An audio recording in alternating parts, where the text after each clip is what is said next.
What is an astral altar? So most people think of astral projection when they hear the word astral, and astral is essentially the non-physical dimensions of consciousness and reality. So you might hear people say non-ordinary reality, meaning that it's beyond the actual physical. And this is where shamanic practitioners will journey through the different layers of the worlds or the cosmology.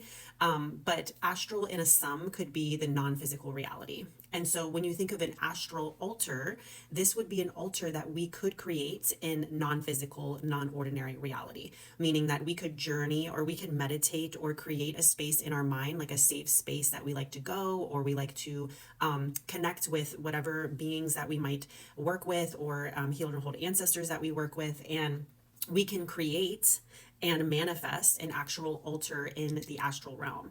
And when we do this, we can actually pull in mind generated offerings. So things like things that these beings enjoy. A lot of beings like sweets or treats, pies, cakes, all those types of things, but they might also like libations or incense or all these things. And the reality is that some of us don't live in spaces where we can be burning stuff all the time, or giving all of these leaving out food offerings for extended periods of time. So when we are able to create mind generated offerings with our intention, then this can be equally as powerful.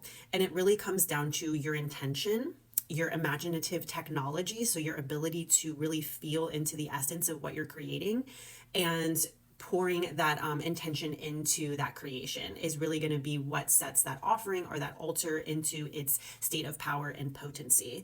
So an astral altar can be something that if we're traveling around and we don't have like our little bundles of all the things that we need, we can create this mind generated altar. We can also do this when we want to create big elaborate offerings and can't physically.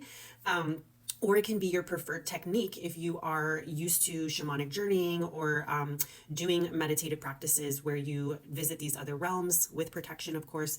Then you can practice building an altar and doing healing work and doing divination work and doing spiritual work at your astral altar. So this would be your spiritual body and your spiritual essence doing this work in this space. If this was like, what the heck are you talking about? I know it's a little bit out there for some, but if you're interested in learning more about creating an actual physical altar, or an astral altar, then you can check out our workshop. It's happening tomorrow. We are, my friend Tina and I are co-hosting a virtual workshop called Altar Magic in Sacred Space. It is a 90-minute workshop. You can find the link in my bio. You will receive the recording if you are not able to make it live. But basically what we're going to be teaching is how to start calling in sacred space, how to start building an altar. And if you already have an altar, we're going to give you guys some ideas on how to create other altars, or things that you can add to your altar if you have them. So it's not just a beginner's workshop. This can also enhance your practice. All right, thanks so much.